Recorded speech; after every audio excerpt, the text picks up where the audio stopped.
Welcome back to the Horror Ghouls Fiends, where we slice into the best, worst, and maybe the bloodiest horror movies out there.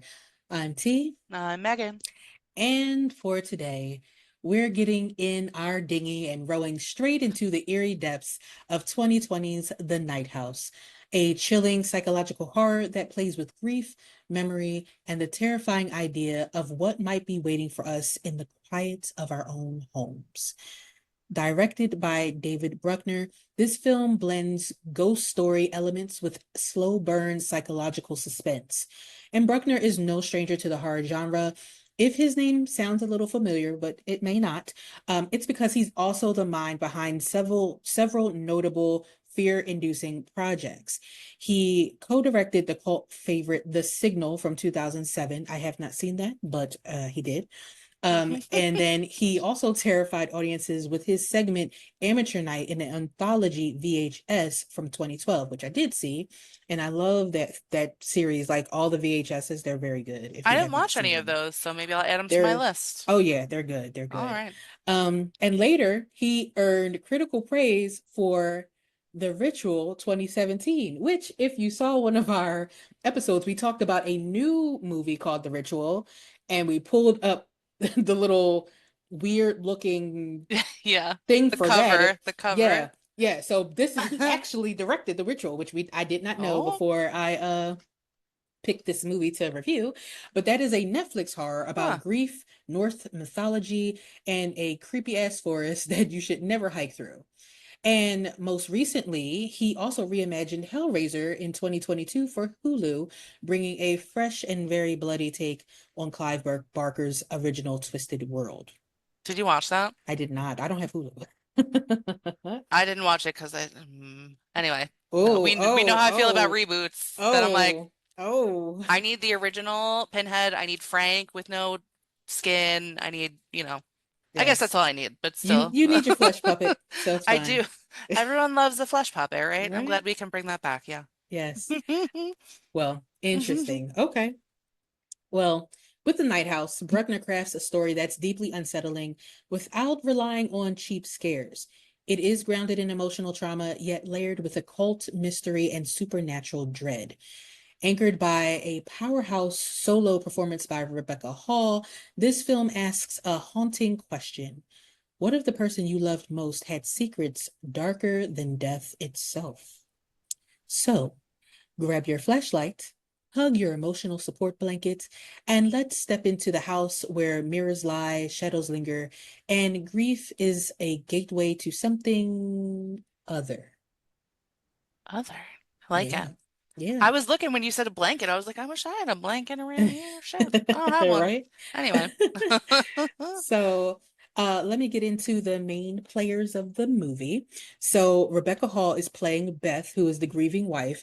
And I do want to say a little bit about Rebecca Hall because I absolutely love this actress. She is one of my personal favorites. She plays a main character in the Kong and Kong versus Godzilla movies, which Oh. which I thought you were talking about when you said my monster, the monster movie, your Oh monster no. movie. Yeah, I thought it was these movies. So yes, so the Kong and Okay. Godzilla movies. She also was in 2017's The Dinner that also starred Richard Gere and Michael Chernus from Severance, I if love you know Richard him. Gere. Sorry. Yes, Pretty Woman all the I way. love him. He's such a classic. He is him and Kevin Costner. That's all I'll say Yes, about that. Yes, I love yes. Kevin Costner. And she also starred in The Awakening from 2011, which I did see a long, long time ago. It's a very interesting movie. But that's just to name a few things that she's been in. So I absolutely love her. Then we also have Sarah Goldberg that plays Claire, who's Beth's best friend. We have Vondi Curtis Hall as Mel, who plays the neighbor. Evan Jonikit as Owen. I'm so sorry if I botched that name. I botch a name every episode, so we should be used to this by now. That's Owen, Tradition. It's right? tradition. Yeah. Owen, who is Beth's late husband, and then we have Stacey Barton as Madeline, who is a mysterious woman. Hmm. Um, so of course, with this version of our podcast, I want to give you the quick spoiler-free piping hot tea for this movie. Quick and Um, dirty. right? The Night House isn't your typical haunted house horror. while it has eerie settings, shadowy figures, and unsettling noises, which we all expect, it leans heavily into psychological horror rather than the cheap scares, as I said. And at its core, this full film is about grief, loss, and a terrifying realization that you might had not have known the person that you loved. And again, Rebecca Hall, she does an incredible performance in this because most of this movie is carried by her alone. She's in 90% of these scenes by herself. And she gives you this raw, believable portrayal of a woman that's unraveling mentally and emotionally. And these themes run really deep, exploring depression, existential dread, duality of life and death, and the chilling idea that the absence of meaning might be more frightening than anything supernatural. And yes, it does play with familiar tropes that we always talk about. A secluded lake house, mysterious secrets, a woman investigating strange happenings, but it flips them just enough to feel fresh. The Night House is a slow burn, but it does reward patient viewers with a thought-provoking, emotionally resonant horror experience that stays with you long after the credits roll. So, Hmm. with that said, we will get into the full summary of this movie. Viewer discretion is advised. Um, so we start out with the aftermath of Owen's suicide. I'm sorry, YouTube, if I can't say that word, I apologize. Um, I've been seeing people drop the F word with like in shorts recently, so maybe like they like did their for rules. unlawful carnal knowledge, F word? What? For unlawful carnal knowledge. Yeah, yes, for all the Okay. no, but like literally like full out cursing and Yeah, yeah, whatever. yeah. So yeah, yeah, Well, all you know kind of what stuff. though? Well, Just not to sidebar too much, but no, no. YouTube does not like for you to say words that are like meaningful. Like you cannot Yeah. say red rum, you cannot say the word for unaliving, which I just said by accident.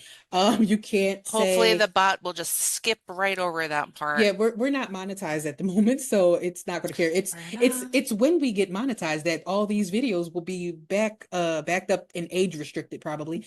And But listeners, really quick, do you know how we get monetized? It's when you like and subscribe and comment on our videos there. So just a little yes. ta-da if you want to put some money in our pockets, but you don't want to pay us yourself. That's how you do that. Or you can pay us yourself, whatever you want to do. Totally your choice. Please Anyway, do. sorry, please proceed. Didn't mean to No, interrupt you. but no, it's okay. But like, yeah, YouTube doesn't really like those type of words. You can't really say the word for SA or CSA or people if you know those terms. I'm not going to go into what they are if you don't know what they are, but Because we you can't can't say them, get right, it? we can't say them. So and it's been so interesting because I've seen so much like I've watched a lot of videos on like eating issues, Sure. EDs, and you can't talk about those either. So Really it's tying very our interesting. hands. Yeah. Right. It's like Okay. there's so many things you can't say. So that's why a lot of people say like unalive. And there are people who complain about people using these words, but those people who are using those words are monetized and this is how they make their living. So if I fuck up and I say these words by accident, you know why. You have to wait a certain amount of minutes before you start dropping F-bombs. So I think that was good enough. Yeah. But No, good enough. Go on. yes, Go I will on. go on. So we opened with the aftermath of Owen's unaliving. And it starts shortly after his funeral. And Beth gets back to her lake house, and this is the building that Owen did build because he is an architect. And she's drinking heavily to cope, and she has received casseroles and condolences and awkward small talk from coworkers and friends, all the things you would expect after something like this happens. But even that first night home, after the funeral, Beth starts hearing strange noises at night. And this happens throughout the movie where there's doors opening on their own. The stereo system plays their wedding song unprompted, which I will say scares the crap out of me at one point. Like I don't jump at these movies very often, but there's a scene in this movie where the music comes on really loud, and I was like, "Oh my God!" Like Yeah, I had yeah. to actually turn the volume down, and I It's was freaked jarring. out. It's very jarring. I did notice that a few times in this movie. It was like one of those like loud, quiet dealies where it's like, Yes. I was like, what are they actually saying? And I had to turn it up and then I get blasted with music and I was like, oh shit. So I feel Yeah. you. Yeah, it's definitely meant to like keep you a little unsettled because it's a very quiet movie all of a sudden, and then all of a sudden it's not. Yep. Um, Keeping you on your toes. right. So it plays the wedding song plays unprompted, and she kind of chalks it up to grief and stress at some point, which I don't know how you could, but she starts to begin that something is watching her. And I will say, like the very first night, which this is about 10 minutes into the movie, the radio comes on, or she hears some knocking or some weird strange noises downstairs. She goes downstairs and she opens up her front door, and for the camera, for the people watching, we see sort of like a shadow figure in the Hmm. background that turns its head, but it's a weird play on the angles of the door and the what's in the background. So when Beth turns around, that's not really there anymore.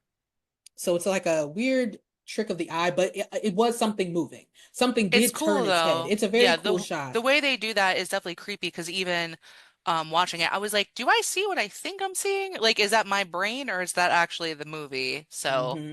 it's Yeah, an interesting visual, I'll it say. is. Hmm. It is. So at one point, she has a conversation with her next door neighbor, Mel, who is also a widow, and he seems to care a lot about Beth, offering some assistance if she needs it, specifically with hauling away the boat in which Owen had unalived himself. Because Beth had walked down to this pier and she noticed there were some like footprints and she was kind of distracted, but the boat was there. And so Mel, being a good neighbor, is like, hey, I basically like I see you looking at that kind of weirdly. Maybe it bothers you. I'll haul it away. But she's okay with that. Um, and later she goes through like old videos of Owen and other things of his, finding a sketchbook that she had gifted him. And inside were some odd drawings and a floor plan of a house that was identical to theirs. But she doesn't think anything of it. But this is the start of nights where she would fall asleep, dream of Owen and him calling her, seeing him naked on the lake, only to wake up in a completely different part of the house, almost as if she was sleepwalking at night. Um, now, Creepy. yeah. Now, the next day, Beth is checking Owen's phone to see if he actually called her because the night before, like I said, it seemed like Owen had called her on the phone and sent her a text message and everything like that. So she's checking the phone to say, like, am I crazy? And of course, he hadn't because he's not here anymore. Um, He's naked on the lake in your dream, you know? Exactly. But she finds a picture of a woman that looks exactly like her from the side.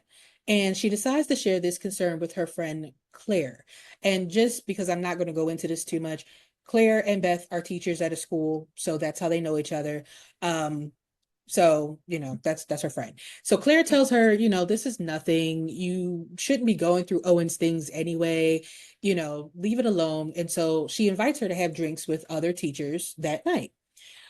But things get a little weird at the bar because Beth is acting strange, like she's been doing throughout this movie. Um, and she's like, do you believe in ghosts? I think my house is haunted. And, Mm. the other teachers at this table, because there's a man and there's another woman and there's Claire. And they're a little put off by it, but they're also asking questions that are a little insensitive. And at one point, the other woman at the table says, did he leave a note? And Beth is like, sure did. And she pulls the note out, and the woman goes, oh, you carry it with you? And my answer was, well, bitch, you asked. So if you hadn't asked, she wouldn't have ripped it out on you. But, she pulls out the note and it says, you were right. There is nothing. Nothing is after you. You are safe. And at the time, Beth is like, I don't know what this means. And she lets it go. Hmm. And this phrasing is very cryptic, especially nothing is after you, which does become increasingly more sinister as this movie progresses. So, after this little show of the note, Claire takes Beth home because she's also a little drunk. And A that little bit. night, yeah, that night she dreams of women jumping off a cliff outside of her home. And this invisible presence seduces her and takes her on the boat that's in her lake and takes it across the lake to this house that is an exact reverse of her own. And she's looking around and like the numbers on the house are backwards, and everything is mirrored. And when she walks in, she makes this face like, oh, because she sees herself sleeping on the couch. And then the person that's her on the couch, the version of her that's on the couch, wakes up because the door has been flung open and it's now daytime and she sees there's nothing there. And so we now are, it's like we went from this dream version of Beth to now this person who just woke up who's now Beth. Right. Um, which I think was kind of interesting how they changed the scenes up like that. Yeah, I And think so. so, yeah. And so um after that, she decides, okay, I'm going to go through Owen's phone and computer. So she hooks it up and she finds some more unsettling clues. There's archaeological lord architectural sketches for a reverse version of their home, a Hmm. secret photo folder full of pictures of other women who all resemble her with dark hair, fair skin, and there's a hammer um, with blood on it. I think that was in that part. I fell asleep at some point, so when I was editing this, so if I'm a little off, people, At I'm some point there sorry. was a hammer with blood. It's okay. Right? I'm just gonna be honest, I fell asleep watching the movie, so there I had to go back and watch parts of it. That doesn't indicate how I feel about the movie Yes. either in either direction. I just want to put that out there. So Same. we're very sleepy this time, I guess. I don't Yes, yes. This is a sleepy horror ghouls review. We hope that you rest well tonight. So anyway, her know. obsession with understanding what Owen was hiding from her is just taking over her life. So she decides to take a walk through the woods. And she runs into Mel, who's walking his dog, and he tries to dissuade her from going into the woods. He's like, come on, you need to come over and have lunch with me. And she's like, yeah, sure. And she does go to lunch at Mel's, but not before going deeper into the woods and discovering this house. And she goes back to him and she's like, hey, I found this house. And it's basically a half finished, decaying version of their house with the reverse floor plan, just like the sketches.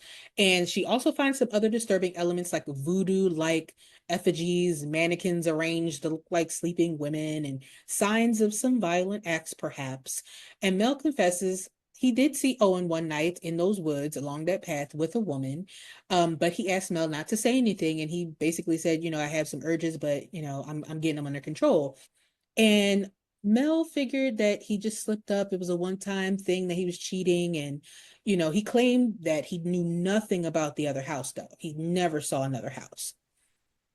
So Beth is not finished digging into Owen's past, though. She's a sucker for all things coming to her.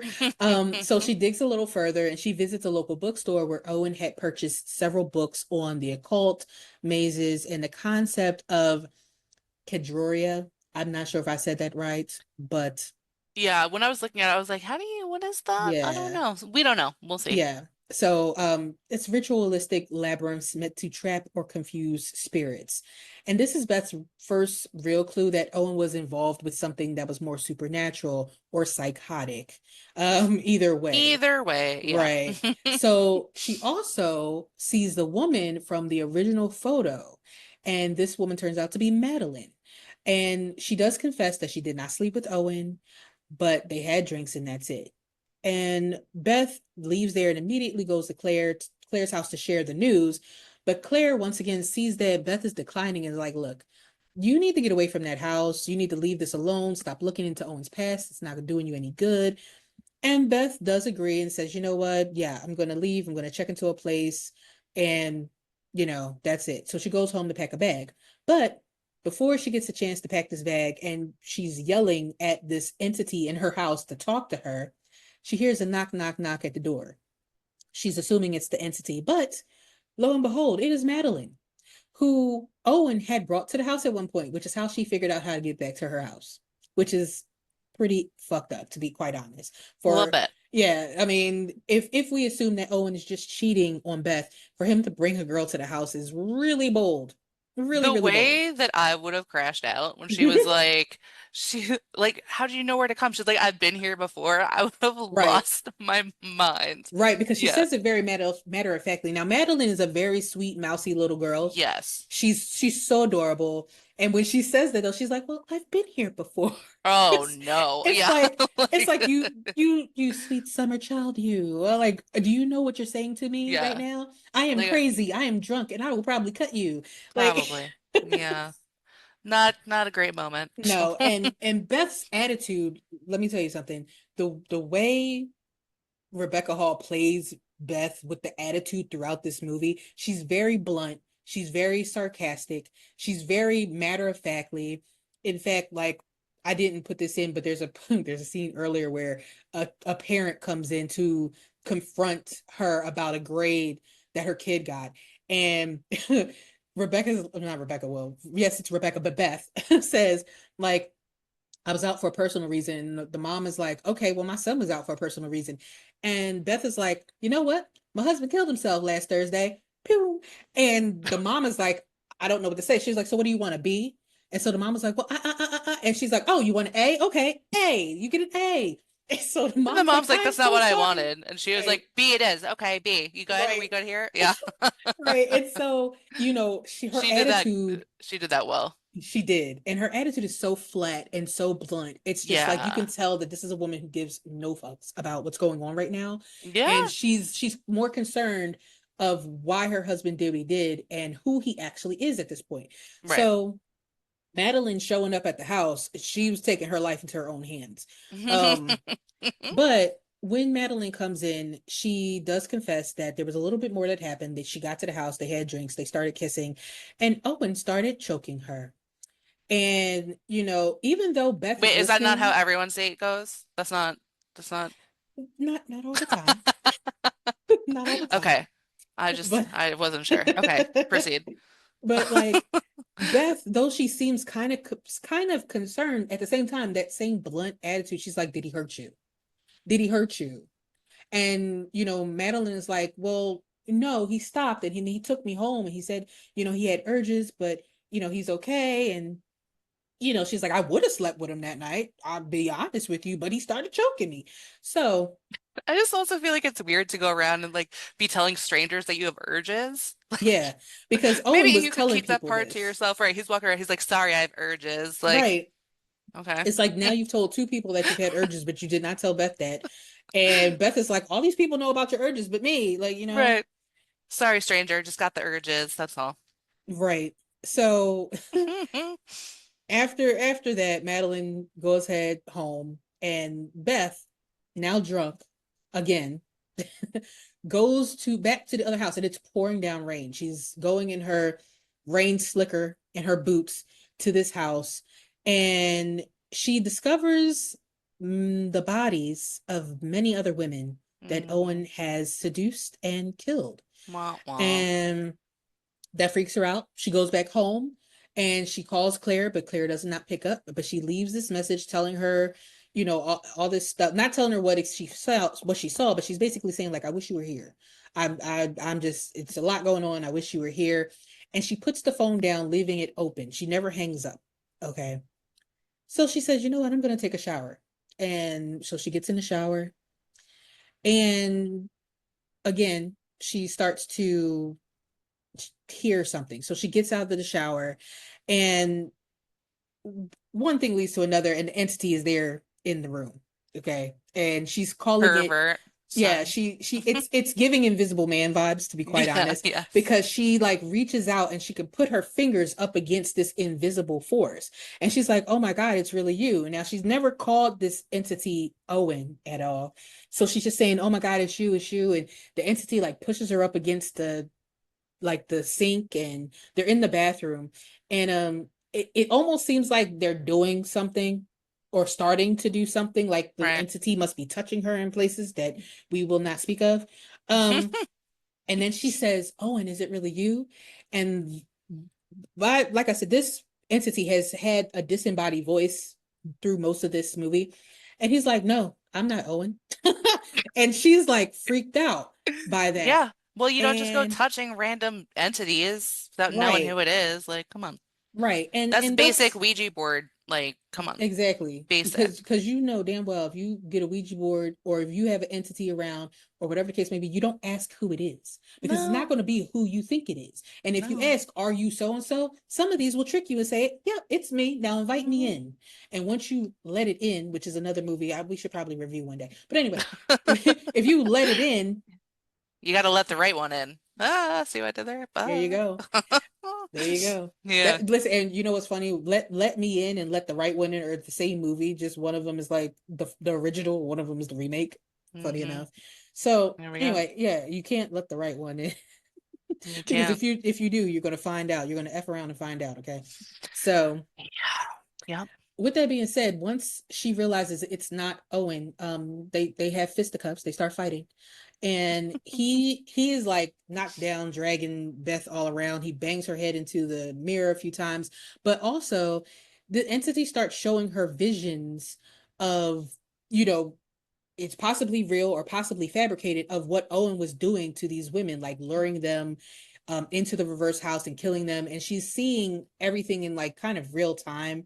And like she's being dragged down a hall as one of the other girls are being dragged down a hall by Owen. And at one point, she holds onto a door frame and she looks at Owen as he's like killing this girl. And she says, Owen. And he turns and like looks at her, but she still gets dragged down this hallway. So Mm. you know she's fighting with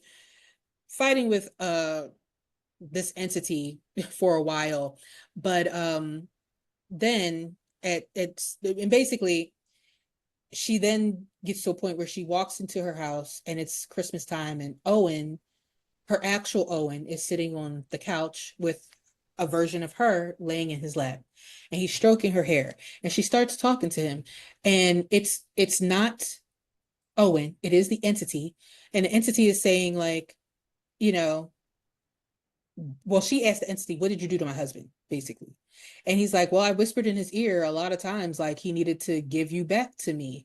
And she's not really understanding what that is. Mm. But a little earlier in the movie, she explains that when she was younger, she was in some type of accident where her car like flipped over a guardrail or something. She went down a cliff and she was dead for 4 minutes. And when people asked her, what did you see? She said, I saw nothing. Well, she said she saw stuff, but in reality, she saw nothing. She didn't want to tell anybody that there was nothing there. Well, Right. this entity that has been following her and has been talking in her husband's ear saying, give her back or kill her or whatever, is nothing. It is what she encountered when she died for those 4 minutes, where she thought it was just an endless void. It was something, but that something was nothing. And hopefully you're following me because Right. Yeah. I No, know like it's weird. it's like the void almost is like a personality, right? Yes, If you're gonna say it like that. So it's like, while it is endless nothingness, right? It is still kind of like almost like a keeper of the nothingness or something kind of like that. right, So that's who kind of has come, like the reaper of the void, kind right. of, maybe, I don't know, Maybe. something But like that. so with all of this, this whole time Owen has been because Owen believed in afterlife. He believed in things while Beth did not. And it had always been that way. But Owen, hearing this nothing in his ear all the time, he started finding other women and figuring out how he could trick nothing to leave Beth alone.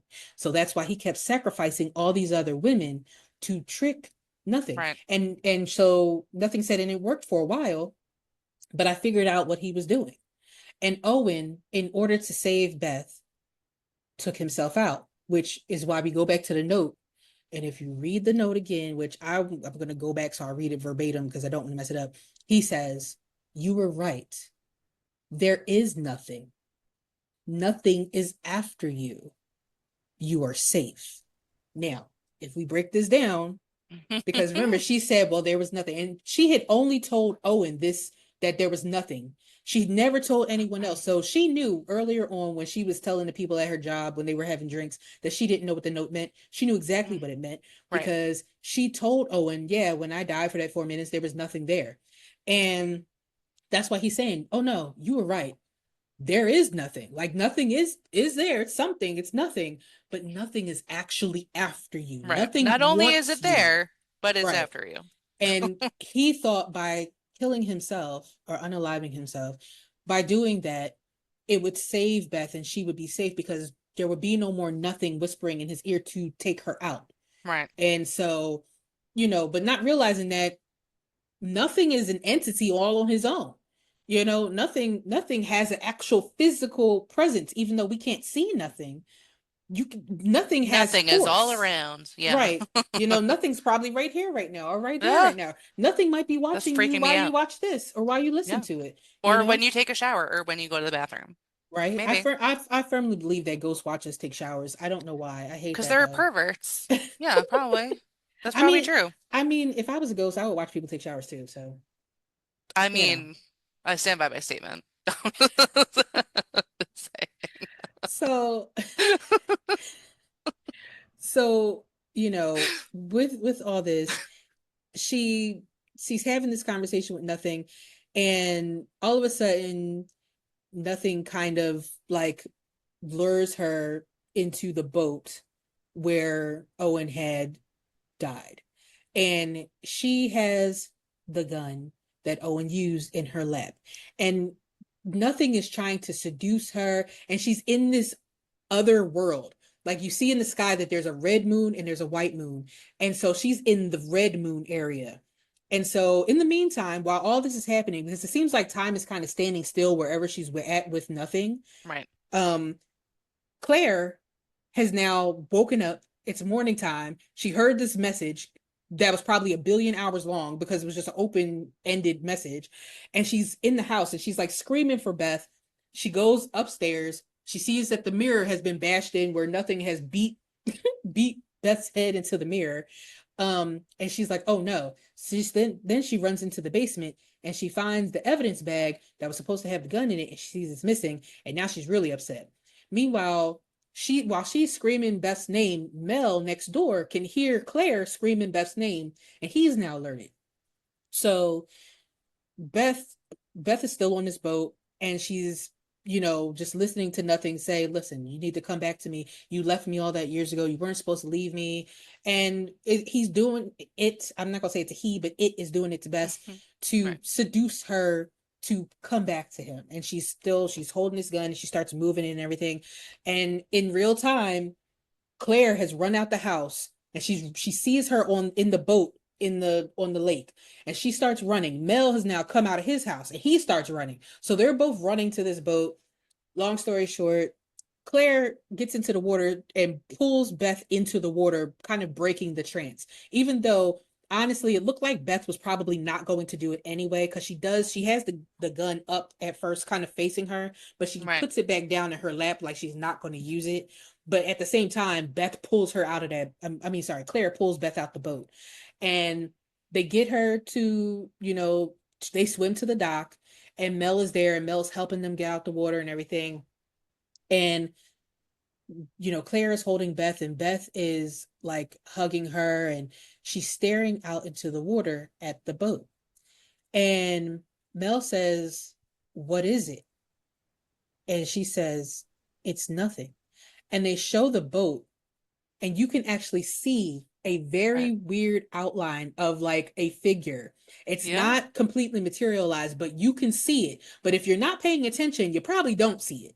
It's one of those things where you have to actually kind of be squinting a little bit. Like Right. you might have one eye open and you like And looking at definitely it. not if you're sleeping. Yeah, You definitely want to see if you're no, sleeping like I no. But was. you kind of see it, and Right. um, you know, Mel is like, I don't see anything. She's like, I see it.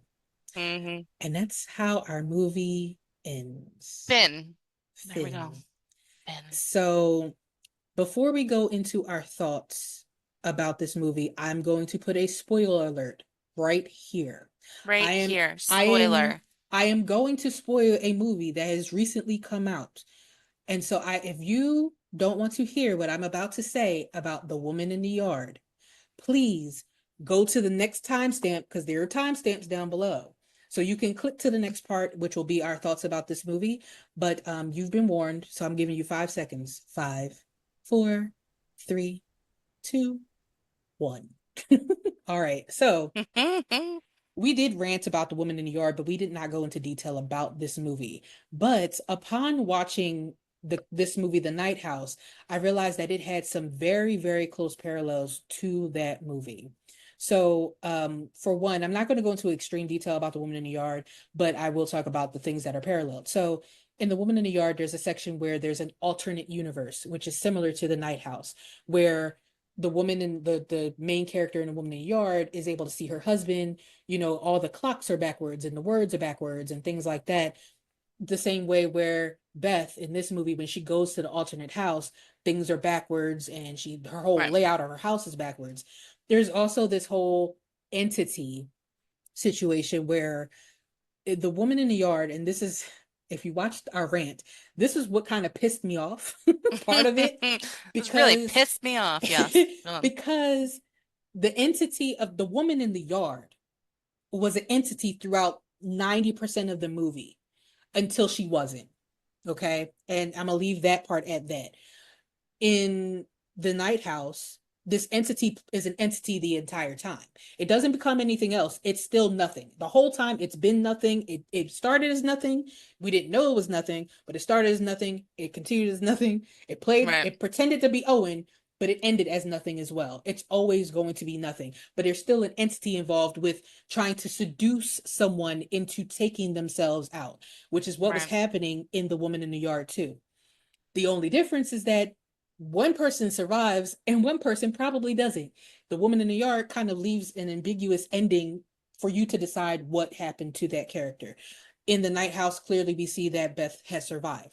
So these movies are so close in the theming because there's a Yeah. loss of a husband, there's someone grieving.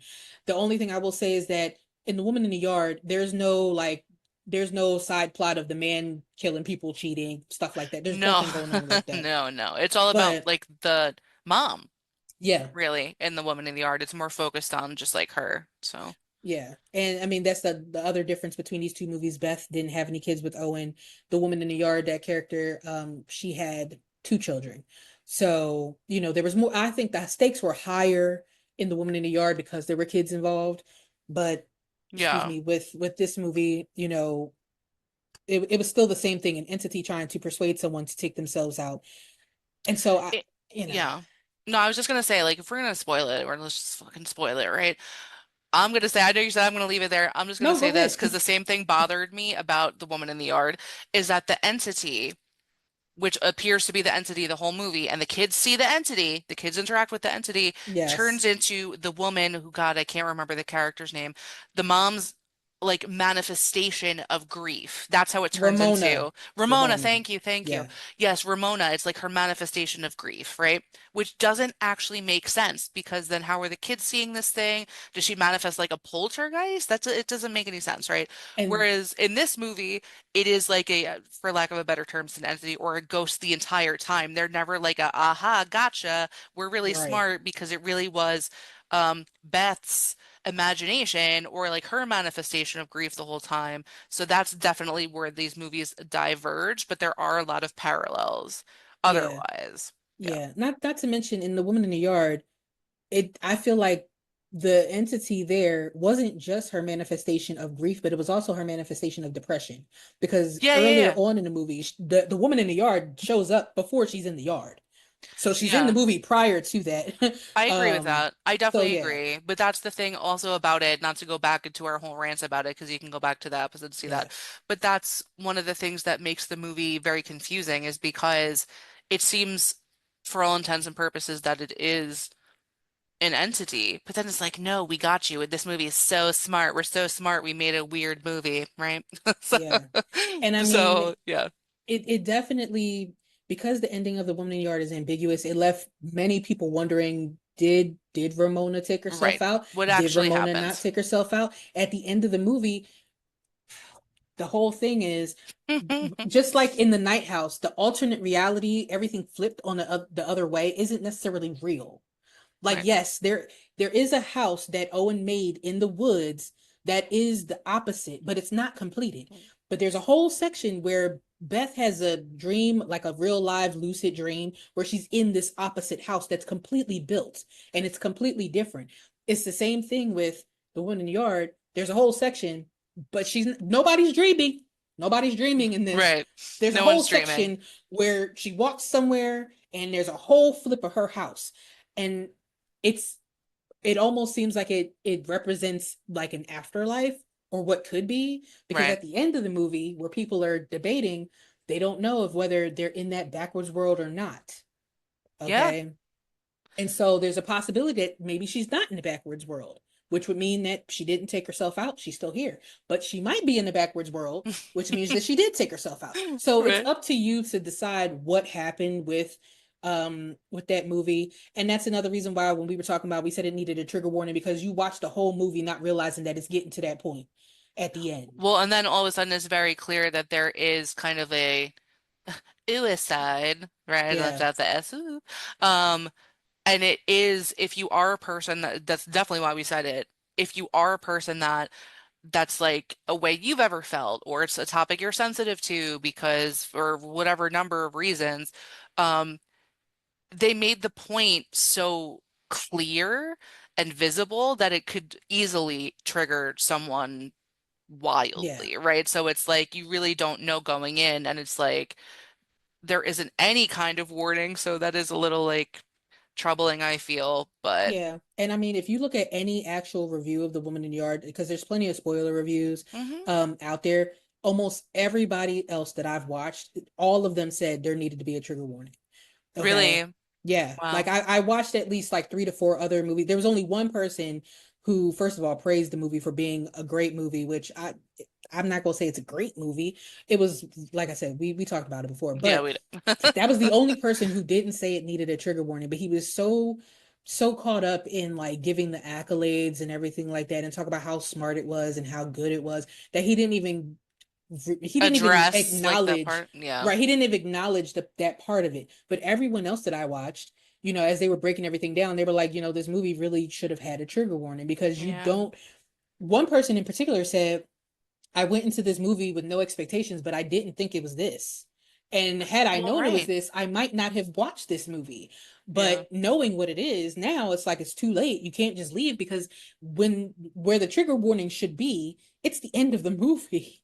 Yeah, you're So you're in way too deep at that yeah, point. yeah. So, And that's also because it is so close to the end, that's kind of the thought that you end it with, that you leave with that energy too. So if you're not in the right mental space for that, it really doesn't, it's not like uplifting. There's no right, like resolution because you really don't know what happened. So I right. definitely agree. Yeah. Like Yeah. unlike the Night House, with the ending of the Night House, Beth survives, even hmm though nothing is still there. hmm Nothing is still, it's implied that nothing will still probably haunt her, but I'm sure that she'll be able to get past this, or whatever the case may be. She might move away. Maybe nothing will follow her. Maybe it won't. You don't know. But clearly, she still knows that nothing is there. There's nothing to indicate that nothing is a manifestation of her grief, or her trauma, or that at some point nothing is going to force her to unalive herself. There's nothing in there that says that's going to happen. hmm I do think that right now she was more susceptible to it because she was grieving her husband's loss. But I Yeah. think as she kind of recovers from that in time, she'll probably be stronger and not be so open to that. Because all this time, all these years, she was never worried about nothing. She never noticed No, nothing, never. and it wasn't until her husband died that she was more vulnerable. Yeah. Well, So, also because of her digging into it so much, I feel that that kind of opened her up to nothing, maybe even more yes. so, because Yeah, she was trying to solve this puzzle and that was her sole focus. That maybe now she's aware of what's going on. It's easy for her to be like, okay, so that's what this is. Now I'm gonna go do something else. right. Right. Yeah. So, So I will say this. I think that while these movies are very, very similar in their themes, similar in how they resolve their issues throughout, and similar even with the entity to a certain extent, I do feel like the Night House executed this much better. hmm I think that, like I said, while The Woman in the Yard is beautifully shot, it's a wonderfully shot movie, and it is to a certain extent very well done. But I do think that the story got muddy in the middle, and where this movie all the way through, it wasn't really muddy. Yes, it is one of those movies that you really got to think for a little bit, because it's like, what do you mean it's nothing? You know what I'm saying? Like that is Right. weird.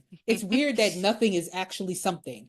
But, you know, once you kind of, get through that part, you realize, okay, that's pretty cool.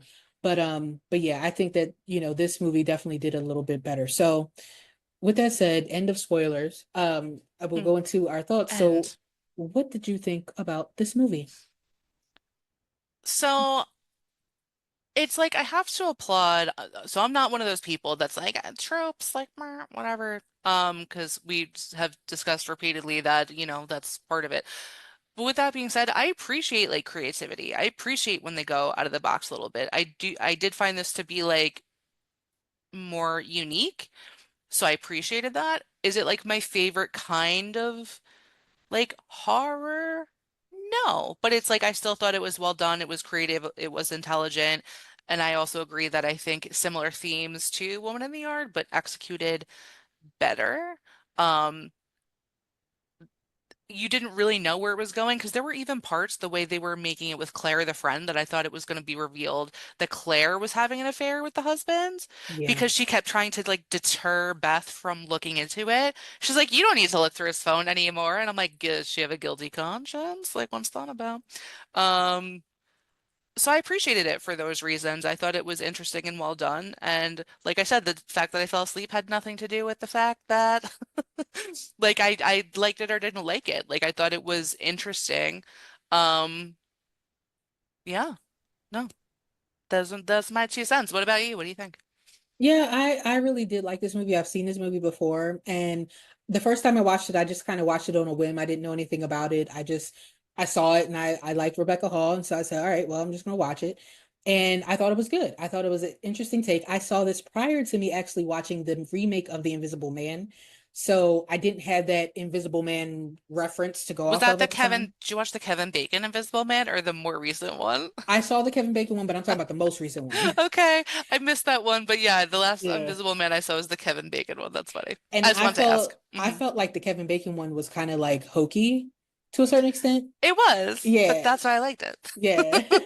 So I didn't even consider that when I watched this movie at Right. all. Like I didn't and I funny because I did see that Kevin Bacon one, but I didn't pay any attention to that. Um and so honestly, picking this movie again, I liked it on the second watch.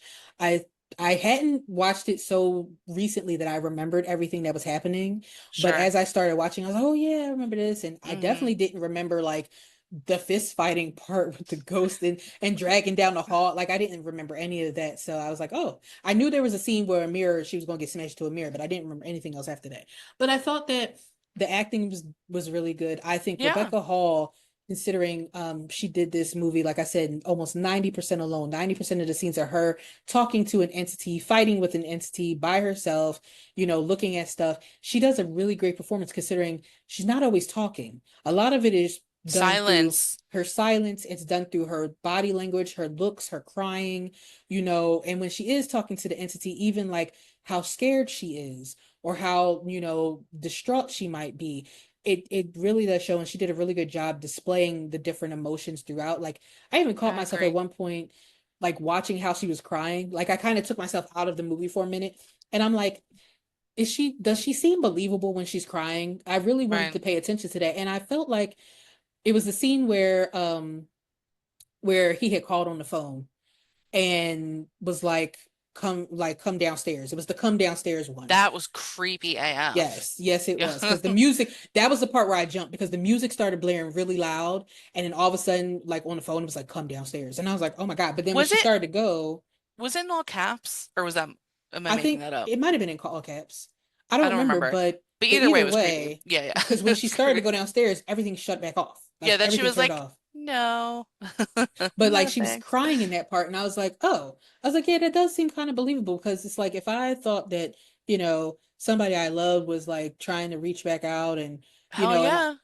first of all, I'd be scared that everything kept turning on while I was asleep No and it thanks. turning off and I hear knocking and stuff like that. I saw footprints and Mm-mm. whatever else. So yeah, but again, I think she did an amazing job. And I think that, the story itself was compelling. I think that it was interesting. It was different. It's not the typical movie, though. Again, like we said, there's tropes, they're always going to be there. But Always. but I think that it did a good job, kind of switching things up. So Yeah. That's kind of how I feel about it. So, Okay. I will go into our fun facts Fun now. facts. And Yes. so with the critical reception, and I did not get our box office numbers for this. I apologize. I normally do. So hold on. I $700 actually, million for the Night House. I remember seeing the trailer for this and I wanted to see it at the time. oh yeah, One of those things that I missed. Um, that always happens to me where I really want to see something. Like, I really want to go see Clown in a Cornfield despite my fear of clowns. Probably gonna miss that too. yes. Yeah, I do want to see that. And like I said before, when we talked about Clown in the Cornfield, it was like I really want that movie to be a fall movie. I don't like that it's out like I now. know. That bothers me so much. So I probably Actually, will wait until fall for it to come out. just reminded Um, me that I want to check movie times for that. so while you're doing that, I'm gonna talk about the box office stuff. Please. So it took it was about 12 million for the budget, and the domestic gross was 7.1 million. The worldwide gross was 15.5 million. So they did not make the full, well, they made a little bit back. So Okay. their budget was 12 million, they made 15 million. So they got, 3 million back. So that's good for them. The Night House did garner generally favorable reviews from critics. It particularly they got praise for Rebecca Hall's performance in the film's atmospheric tension, because there was a lot of tension in this movie. Mm-hmm. Um, and so Rotten Tomatoes gave it 88% based on 208 reviews with an average rating of 7.1 out of 10. The critics' consensus states, led by Rebecca Hall's gripping central performance, The Night House offers atmospheric horror that engages intellectually as well as emotionally. Metacritic gave it a score of 68 out of 100 based on 36 critic reviews, indicating generally favorable reviews. And RogerEbert.com, someone named Brian Tellerico commented the film as an old-fashioned ghost story that reveals unimaginable truths after a shocking loss, highlighting its mood setting and Rebecca Hall's performance. So, and then Variety said that the narrative is complex, but the film maintains enough dread to be an above average genre piece. And so, yeah, the audience reactions were a bit more mixed, though, with appreciation for the film's originality and Hall's performance, but there was some criticism directed at the pacing and the complex narrative, which again, this is one of those movies that quote unquote it can be considered smart because it Right. does have quite a complex narrative going on. So Rotten Tomatoes, it got a 69%. Cinema Score gave it an average score of C minus, based on a scale from A plus to F. And a Flickster user review basically said the highlight is definitely Rebecca Hall's performance as she powerfully portrays grief, disbelief, shock, and other emotions while investigating her late husband's past. Someone else said it's original and creative with some real tension and creep factors. Someone else said overall it was as satisfying. It was a satisfying psychological horror. However, it is confusing and the ending makes it a little bit bland. So Sure. there's that. And I do have a few other fun facts. Oh, This script was actually featured on the 2014 Blacklist, which is the list of the best unproduced scripts in Hollywood. So, you know, people like the list. sure. Rebecca Hall, of course, shot most of her scenes alone, and she said that this was a very emotionally draining role, but she was very proud of the performance and of the role itself. Hmm.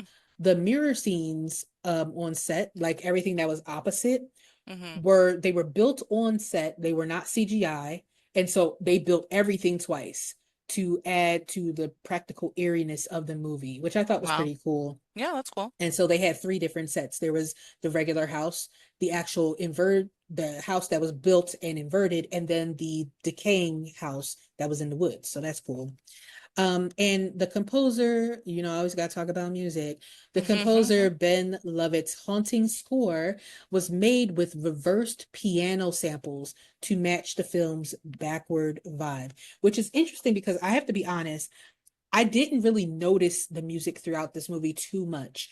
A lot of times we get the movies where the music is actually driving the movie forward. And I Sure. felt like because there were so many jarring moments where that damn wedding song would play, I like tuned out background music. And so I didn't hear too much of this. And like there were certain scenes where yeah, she's like walking through the woods, I hear a little bit, but I didn't really notice those backward piano things, but I probably will go back just to listen to see now. But Yeah, that's interesting. That's pretty yeah. cool. So with that said, I think it is time to Time to rate rate it. this film. So how many bloody X's would you give The Night House? I'm pretty comfortable giving it a 7 without thinking too hard about it. I thought, like you're saying, this was actually the first time I saw this actress. Like I didn't see Really? her. Yeah, I haven't seen her before. Um, and initially I wasn't sure how I felt about her, right? Because I was like, where's this going? How's she acting? Because there was so much silence, Yeah. especially when the movie started. I was like, is this a silent movie? Is there no talking in this movie? Um, which is fine, but I just didn't know, going in. As far as the story, like the characters, the way it was acted, everything, like I feel good about giving it a 7. Not my favorite kind of movie in general.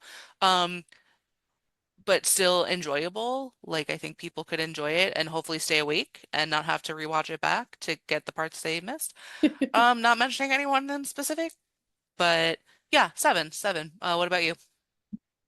I think that I will also say this is not my favorite genre of horror movies. Of course, I like religious horror, but I do enjoy a good psychological horror, psychological thriller. And I think that when it's done like this, which did incorporate actual horror elements, because a lot of times you get a psychological thriller and there's no real horror elements. It's just playing off, the mind tricks, the mind games and whatnot. So I Yeah. think that with this movie, I did enjoy that. I like Rebecca Hall. I think she was great. I think everyone who acted in this movie was great. And I think the premise was different. I'm going to give this a 7.5. And I think that's a good solid score. I'm not mad at it at all. I agree. And I mean, would I watch this movie again? I probably would at some point. I wouldn't necessarily seek it out, but if it came on and it was on already and I didn't feel like changing channel, I definitely would watch it. I have no problems with it. Um, because yeah, Yeah, I think it's a nice I think it's a good addition to anybody's horror collection if they really want to like have some different variety. This is not something that, is all run of the mill. You don't often get this type of movie, even if it is a psychological horror. So sure. I think it's a good addition to anybody's collection. Yeah. No, I think that's solid as well. I do want to tell you that it looks like Clown in the Cornfield is not going to make it that much longer. It doesn't look like there's a lot of movie times. Um, when I started looking, I don't know, I didn't mean to say it, but I went, ooh, because I didn't find Clown in a Cornfield, but I did find The Wiz is temporarily being shown in theaters. And Oh I my was like, God. ooh, I will go see that. It's not Clown in a Cornfield. It's weird you go looking for Clown in a Cornfield, you come out with The Wiz. Like, understand that, but True. classic. Anyway, sorry, didn't mean to I take it on a will, tangent. no, it's okay. And I will confess something right now, and people are probably going to hate me. I've Oh never seen The no. Wiz. Get out of here! I have only seen clips of The Wiz, so I know the songs, Ease I on was Down the gonna Road say, and stuff like that. And was it something, something, brand new day? I think that's part of that, right? I don't know. That can might, you yeah. feel the brand new day? Yes. Yeah, and Yes! they're like dancing at the end and everything. So I've Yes! seen certain scenes of it. I've seen, Michael Jackson's Tin Man performance or Scarecrow. He was Scarecrow. Scarecrow. Scarecrow Yeah. So I'm sorry. I've seen him and you know what I'm saying? So I've seen parts of it, but I was never Wizard I of was never Oz. a Wizard of Oz person. Like even when it was the classic black and white movie with who was it, Judy Garland, I believe. Yes. I didn't even really watch that before. And so that Okay, leads me that makes into sense. That makes sense. I still have not watched Wicked. I've listened to the soundtrack, but I've not watched Wicked. I haven't brought myself to it yet, What? so I Um, know, and I think, but you know what though? I think with Wicked, to be quite honest, I got sick of it because everybody everywhere was talking about it, and you see Cynthia yeah. Erivo and I was about to call that girl Ashley Stewart. That's a whole story. Ariana Grande. Lord, child, I haven't That's even been drinking. amazing. That's Ari, amazing. You but know, like, Cynthia Rio and Ashley Stewart.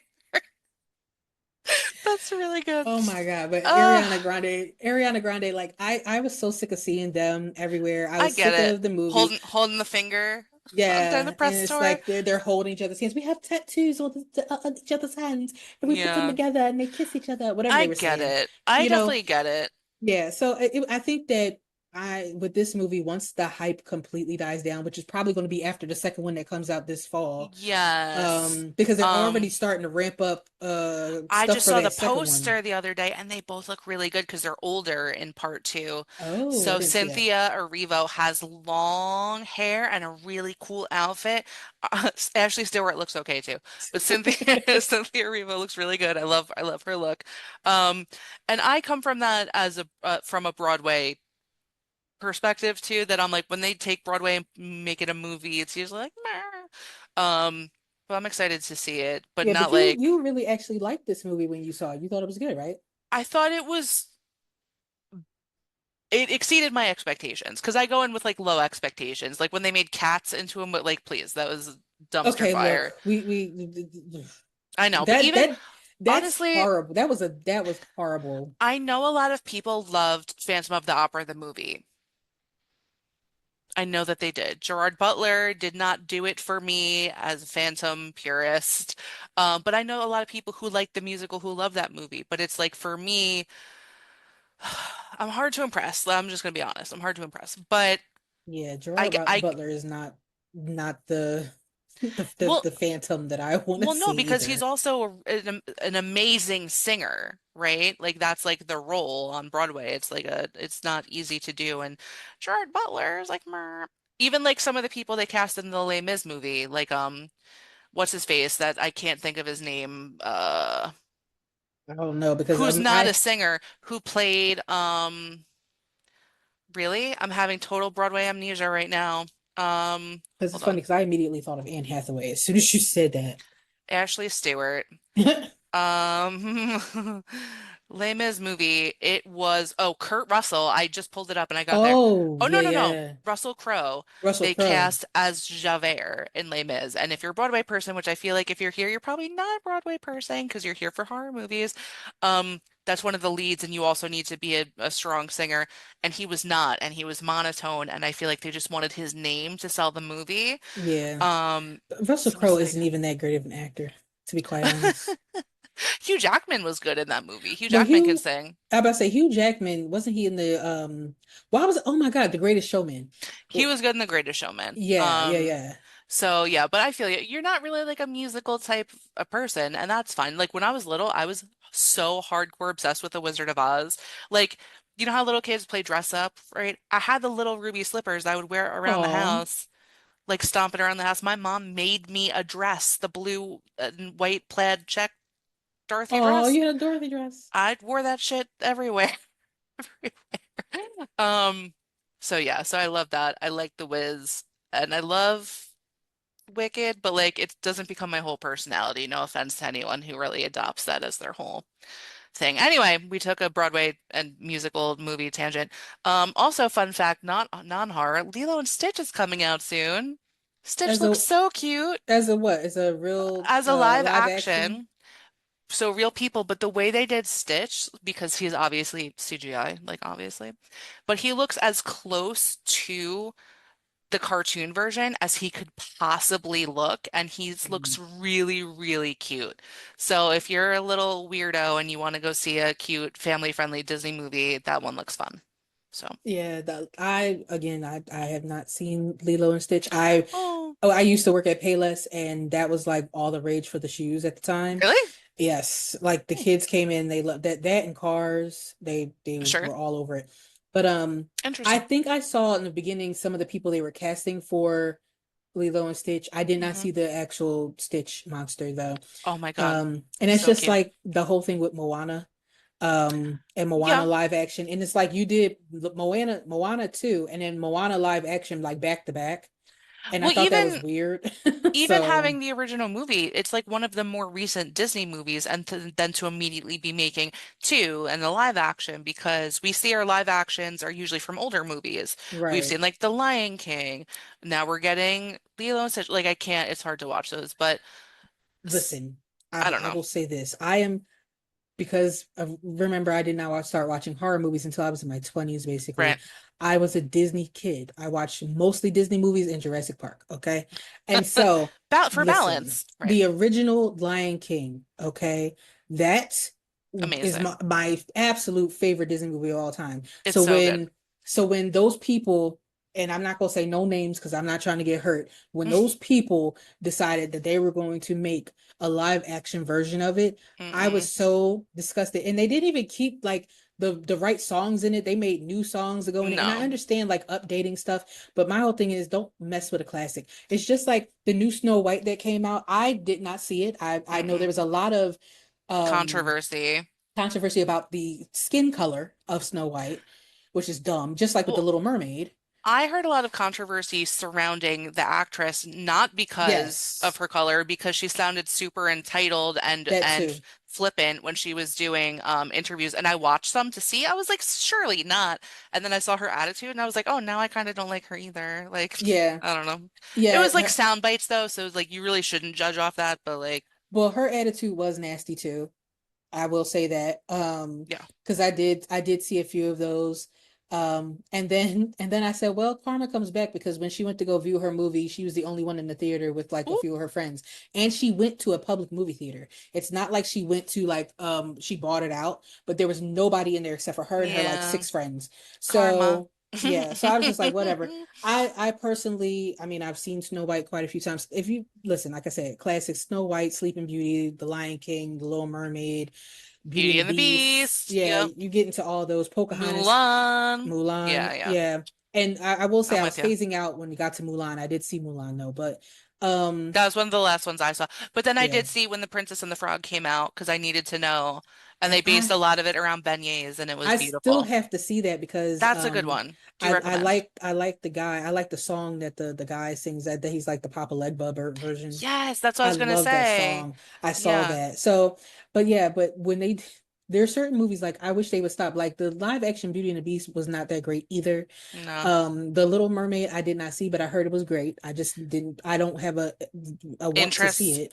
I No, agree. but I spat all over the Lion King because it's just like, are you kidding me? That was a Yeah. horrible. It was like the Cats version of a Disney movie. I Like just can't, I just generally terrible. don't acknowledge them. Even when they started putting those on Broadway as musicals, I was like, don't say it was beautiful and even Aladdin, beautiful in its original format. I Yeah. mean, some of these didn't age like super well. We know that. Like, right, okay.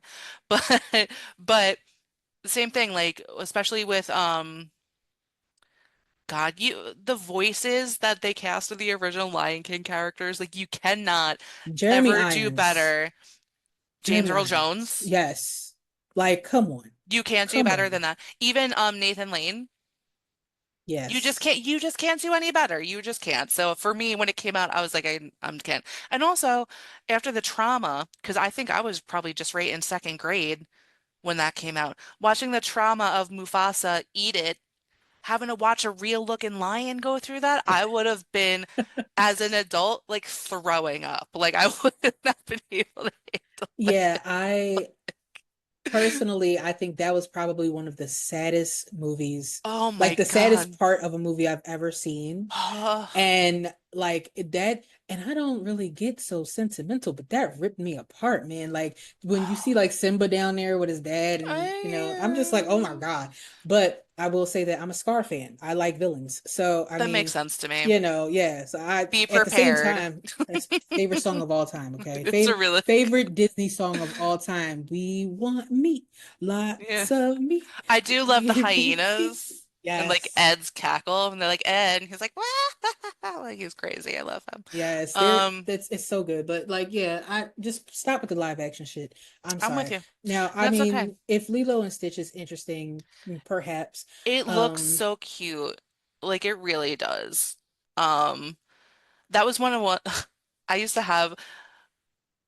I collected like every Stitch stuffed animal for a time because I was still like I was probably in middle school when that came out, I think the original. And I just thought he was so cute. I just wanted to squeeze him because he almost looks like a French bulldog kind of. Yeah, a little bit he does. Like a pug or a French bulldog, and I was just like, this little chaos monster is so cute. Now I need to see Um, what year they came out because you said middle school and I said I was working, and so I don't that's getting ready remember. to say what a wild age difference we had, but we don't have a Maybe wild age difference. maybe But it was I'm just high gonna look. school. Yeah, let's I'm look. just looking. Oh, he's just like so cute though. I can't handle it. Um, 2002. I was in high school, so it's totally normal for high school to collect a number of stuffed animals. But I was in college and I was not yet working. I started working while I was in college at Payless, okay, but I was still in college at this point. I had just graduated from high school I was in recently. ninth grade, so it's I was out of ninth grade. well, then it makes sense that you would not be collecting Stitch plushies like I was. Yes. But yeah. But thank you for coming to our nostalgia corner chat. Oh, what? Did you find something exciting? No, I just see the picture of the live action Stitch. Oh, That's isn't he all. so cute? He looks more like a little dog. I Yeah, know. he's cute. I like that he's a little bit more grayish blue instead of that bright blue. It Yeah. makes it more realistic. But yeah, it's cute.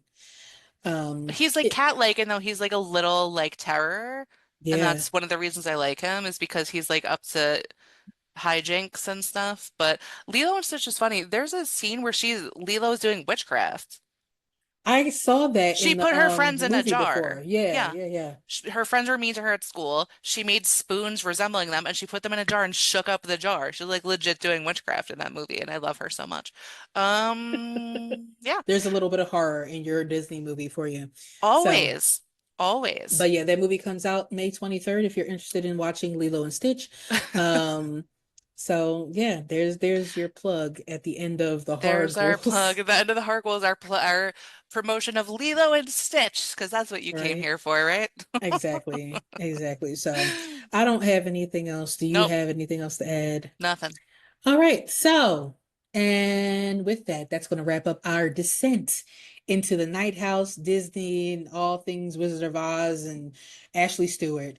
Um, but the Night House was a film that turned a simple lakefront dream into a labyrinth of grief, mirrors, and where nothing is actually something. Rebecca Hall's performance and Bruckner's talent for dread-packed atmosphere make this a standout in modern psychological horror. It doesn't quite hit all the classic tropes, but it does add a nice spin to them, in my humble opinion. So, if this movie hits you in the feels or the fears, feel free to share your own axe swinging verdicts down below. And if you aren't already, make sure to subscribe to us here or follow us on Facebook and Instagram at the Horror Ghouls. And like Megan has been reminding you, we are trying to get to 50 subscribers. And so that will unlock a few extra goodies for us to do for you. And That's so right. please, by all means, if you like what you see or what you hear, or even if you think we're just okay, please hit like and please subscribe. We would appreciate it. Thank But you so much. yeah, so you can follow us on Instagram and Facebook at the Horror Ghouls. And also we're haunting your favorite podcast platforms, Mm, watching and waiting for you in the void. Okay. So yay. until next time, stay spooky. Don't go digging up secrets. And remember, sometimes nothing is really something. So you might want to watch those shadows. We'll catch you Good ghouls advice. on the next episode. See you guys next time. Bye, Bye. guys.